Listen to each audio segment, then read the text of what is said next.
Milletimiz, devletimiz ve vatanımızın bütünlüğü tehlikededir. Bunu göre göre evimizde rahat oturamayız.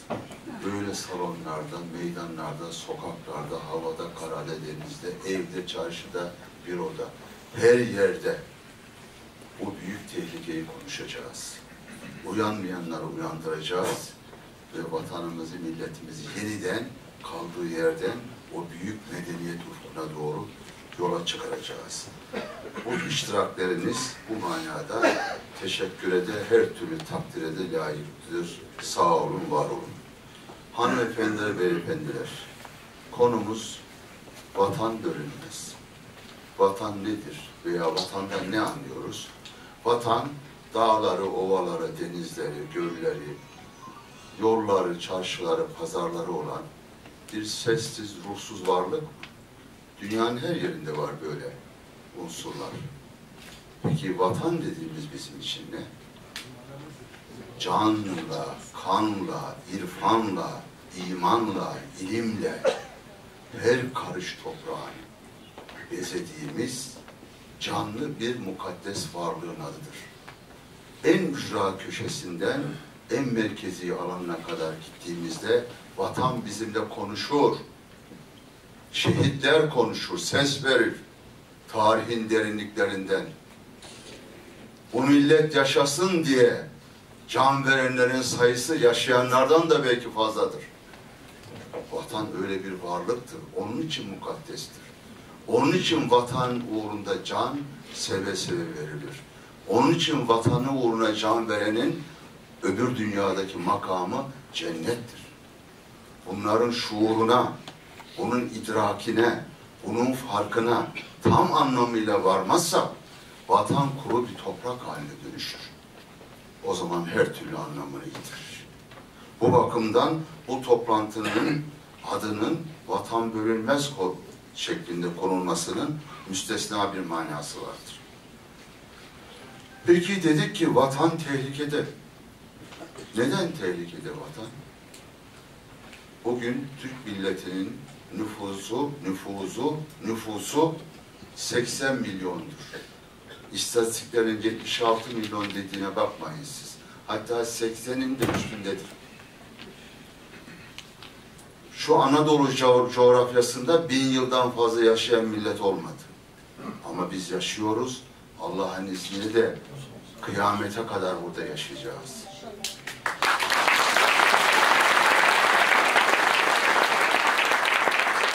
Buna inanmış, iman etmiş olduğumuz halde vatan tehlikede diyoruz. Ne oluyor da vatan tehlikede? Bu 80 milyon vatanına sahip çıkmıyor mu? Hayır, böyle söyleyemeyiz. Vatanın tehlikeye girmesi bir avuç PKK teröristler yüzünden mi? Asla. Onun arkasındaki emperyalist emeller ki biz buna Haçlı emelleri diyoruz. 1000 yıldan bu yana sürüp geliyor. Ondan da kaynaklanıyor sadece. Hayır. Vatanın tehlikeye girmesi, tek ve bir olan egemenliğimizin tehlikeye girmesi, milletimizin birliğinin tehlikeye girmesi, bizi yöneten siyasetteki gaflet, dalalet, hatta hıyanetten kaynaklanıyor.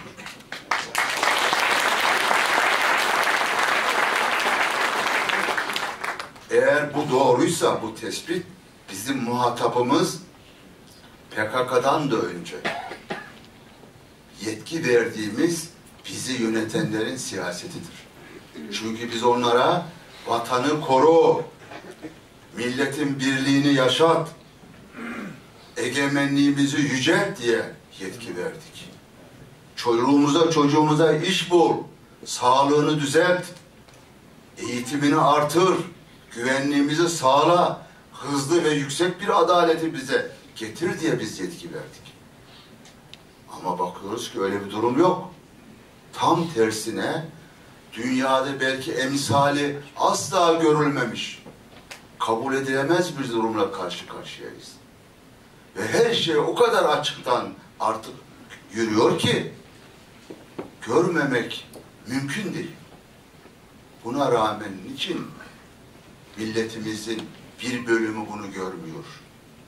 gördüğü halde niçin omuz omuza verip de bu tehlikeleri bertaraf edecek bir yola girmiyor?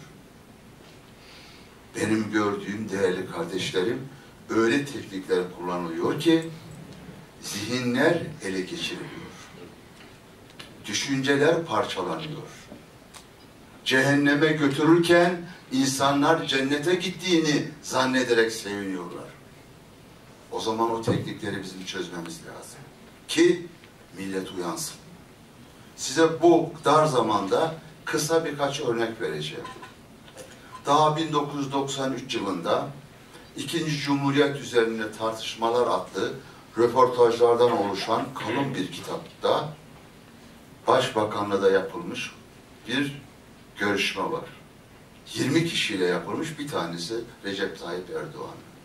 Diyor ki, Türkiye Türklerin değildir. Türkiye sadece Türklerin değildir. Peki kimin? Orada yaşayan başkaları da var. Sayıyor etnik grupları. Milletin parçalanmaz, ayrılmaz unsurlarını sanki ondan ayrı varlıklarmış gibi sayıyor. 36 tane bunlar diyor. Say desek sayamaz da onu ezberlemiş. 36 tane diyor.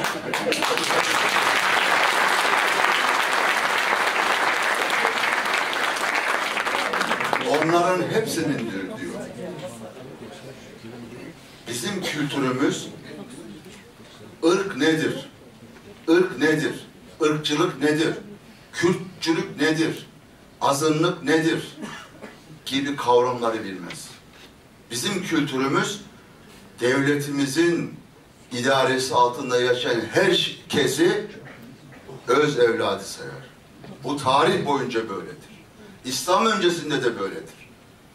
Kesintisiz egemenlik kurduğumuz Anadolu'da da böyledir. İnsan mukaddes varlıktır. Ve hiç kimse kimseye üstün değildir. Ama buradaki insan değil, birey değil. Bakın, Kürt, Arap, Gürcü, Laz, Çerkez, Roman diyese gruplar sayıyor. Grup kimliklerinden. Kolektif kimliklerden bahsediyor. Yani Atatürk diyor, daha sonraki bir röportajında, Türkiye Cumhuriyeti'ni kurarken sadece Türklere göre kurmuş diyor. Öbür gruplar inkar etmiş diyor. İnkar etmiş dediği kolektif kimliklerden. Yoksa birey olarak insanlarımızdan bahsetmiyor. Etnik gruplardan bahsediyor. Etnik sözlüğe açar bakarsanız karşılığında köken demektir. Irk demektir. Etnikçilik, ırkçılık demektir. Maalesef bizim ilim adamlarımız bile etnik milliyetçilik tabirini kullanıyor. Etnik milliyetçilik olmaz. Milliyetçilik, milletten türetilmiş ve millete ait bir dünya görüşünün adıdır. Ama etnikçilik, ırkçılık demektir. Evet. Bu kavramlar karışınca, canım bunlar hepsi bizim kardeşimiz. Elbette kardeşimiz. 3 gün önce Van Üniversitesi'nde konuşuyor başbakan. İlla milletin önüne bir Türk getirmeye çalışıyor diyor. Sen Türk'ü getirirsen o da Kürt'ü getirir, bölünme olur diyor. Kardeşim niye bölünsün? 1000 yıldır biz biriz. Sen bölüyorsun bunu. Senin kafanda böyle bir bölünme var. Peki ne olacak? Bir olan milleti parçalayacağız. Sonra vatandaşlık diye bir hukuki kavram parçalanmış bu grupları, kolektif kimlikleri birleştirecekmiş. Onun için vatandaş diyecekmişiz. Doğruysa dünyada 200 millet var. Birleşmiş Milletler üyesi devletleri dikkate alarak söylüyorum. Belki bunların bir kısmı kabile devletidir. Afrika'dakiler gibi ama biz diyelim ki 200 millet var. Bu milletlerin bunların ortak adı ne? Millet. Peki onların kendisini ifade için ne kullanıyorsunuz? Rus milleti, Yunan milleti, Alman milleti, Amerikan milleti, Fransız milleti vesaire. Peki dünyada her milletin adı var da bizim milletimizin adı olmayacak, millet diyeceğiz. Kardeşim millet genel bir tabir. Hepimiz insanoğluyuz. Ey Recep Tayyip Erdoğan, sana da insanoğlu diyelim. Recep Tayyip demeyelim.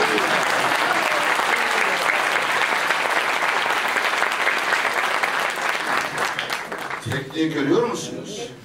Cumhuriyet kurulurken efendim Türklere göre kurulmuş sadece. Kardeşim, Türk bu milletin hepsinin adı. Korucusu Mustafa Kemal Atatürk de böyle söylemiş, tarih boyunca da böyle. Osmanlı'da böyle değildi diyor Başbakan. Ben de bir kitapçık yazdım, milletvekillerinin hepsine dağıttık milli düşünce olarak. Osmanlı'da da böyleydi. Selçuklu'da da böyleydi. Egemen olan Türk milletiydi. Ve egemenliği kimseyle paylaşmadı. Müslüm gayrimüslim. Hele etnik gruplar, hatırınızda kalsın diye söylüyorum. Uluslararası hukuka ve sosyoloji bilimine göre milletin kendisidir. Etnik gruplar milletten sayılır dünyada hukukunda. Her milletin, devletin içinde etnik gruplar var. Tek kökenden bir millet yok. Kuruluşu öyle olabilir. Ama asırlar içinde birleşe birleşe gidiyor ve bu kapı kapanmış değil. Kıyamete kadar da bu entegrasyon kendiliğinden sosyolojinin kanunlarına göre devam edecek. O zaman siz bir ve bütün olmuş insanları filan asırda şu kökenden geliyordu diye ayrıştırma unsuru yapamazsınız. Osmanlı'da da böyleydi dedim. Tereddütü olanlar varsa 1876 Anayasası'nı açsın. İlk anayasamızdır. Orada devletin inşası nasıl olmuş bakın. Herkes kim olursa olsun kökeni, herkes eşittir. Herkese Osmanlı denir. Peki Osmanlı kim? Osmanlı Türk demek. Nereden anlıyoruz? Anayasayı yazmış. Devletin dili Türkçe. Türkçe bilmeyen memur olamaz. Türkçe bilmeyen milletvekili olmaz. Olamaz. Meclisin dili Türkçedir. Devletin her işi Türkçe ile yapılır. Arabistan'da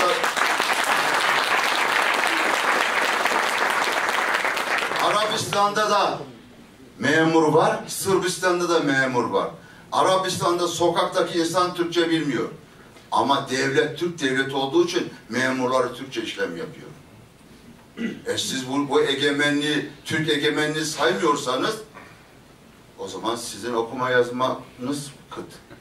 Anlamanız kıt. 5-6 kitapçık yazıp meclise dağıttık. 1924 Anayasası, 61 Anayasası ve 82 Anayasası'ndaki devletin kimliği, yani inşasıyla ilgili hükümleri 1876 Osmanlı Anayasası'yla karşılaştırdım. Emin olun fazlası yok, eksiği var. Zaten başka türlü olmaz. Osmanlı kültüründe, devlet kültüründe, bu batıda da aynen böyle ilim adamları tarafından ortaya konmuştur. O zaman egemenliğe hakimiyet diyorlar. Hakimiyet tecezzi, bölünme, kabul etmez. Ortağı da olmaz. Aynen iffet ve namus gibidir.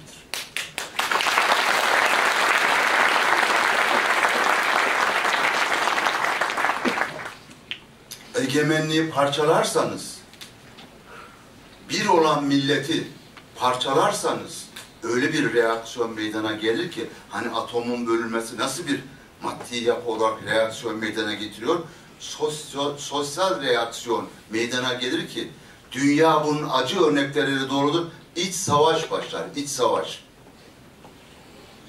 Birliği ve kültürü, medeniyeti egemenlik sağlar. Şimdi demek ki grup kimliklerini sanki vatandaş kişi kimliğinden bahsediyormuş gibi takdim ediyorlar. Grup kimliği, grupların siyasi kimliği olmaz, kültürel kimliği olur. Sizin ailenizin kültürel kimliği vardır, aşiretinizin kültürel kimliği vardır. Aşiret toplulukları denilen etnik grupların kültürel kimliği var. Siyasi kimliği olmaz. Bir egemenlik alanında siyasi kültür millete aittir. Siyasi egemenlik veya kimlik millete aittir. Çünkü millet hepsini kuşatır ve kavrar. Böyle bir muhteşem sosyolojik olgunun adıdır. Evet, devlet olmaz. Devlet, milletin ortak paydasına göre kurulur. Çünkü milletin bütününü temsil etmesi lazım devletin. Böylece de birbiriyle uyumlu, birbirini tamamlayan kurallar, standartlar bütününe dayanır ve bunun adına düzen denir, devlet düzeni. Bir de devlet kurumunun dışında toplumda, yerel yönetimlerde, ülkenin bir parçasında farklı kültür ve dil olabilir. O devlet kurumunun içine sokulmaz ama toplumda serbesttir. Kimse onun önüne geçemez. Demek ki kamu dediğimiz devletin içinde yer alan değerler, başta dil, ortak paydaya göre, çoğunluğun değerlerine göre. Ama yerelde veya millet içinde serbesttir. Bizde şimdi ne yapıyorlar? Anayasaya rağmen ana diller dedikleri yerel dilleri, Türkiye'nin şu veya bu bölgesinde geçerli olan dili, yani bütünü temsil etmeyen bir değeri anayasaya korsanız, ana devletin yapısını böyle değiştirirseniz standart bozulur. Düzensizlik çıkar. Bir kaos, karmaşa olur. Bütün dünyada devletler böyle kurulur.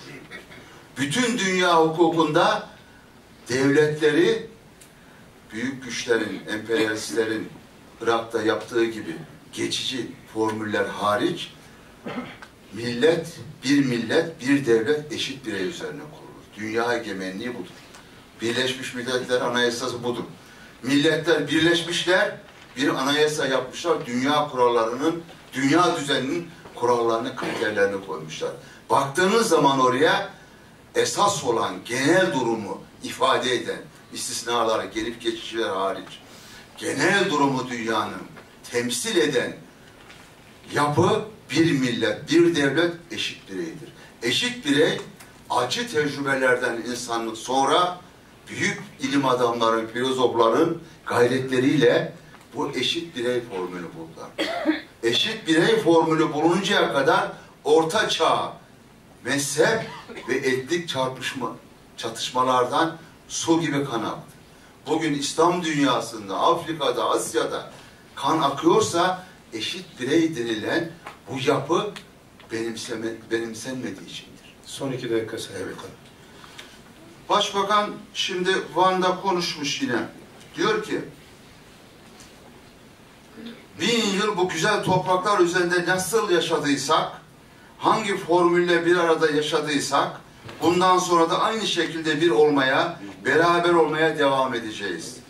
Birbirimizin diline, kültürüne, hayat tarzına, inancına, fikrine saygı göstereceğiz.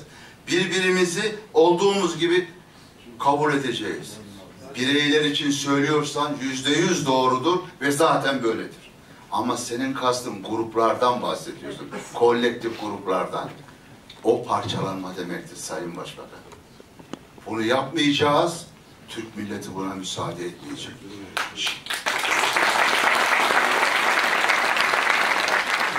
Ne diyor? Birbirimizi olduğumuz gibi kabul edeceğiz, saygı göstereceğiz. Ama Sayın Başbakan, sen kesintisiz Türk milletinin Anadolu'daki 1000 yıllık egemenliğine saygı göstermiyorsun.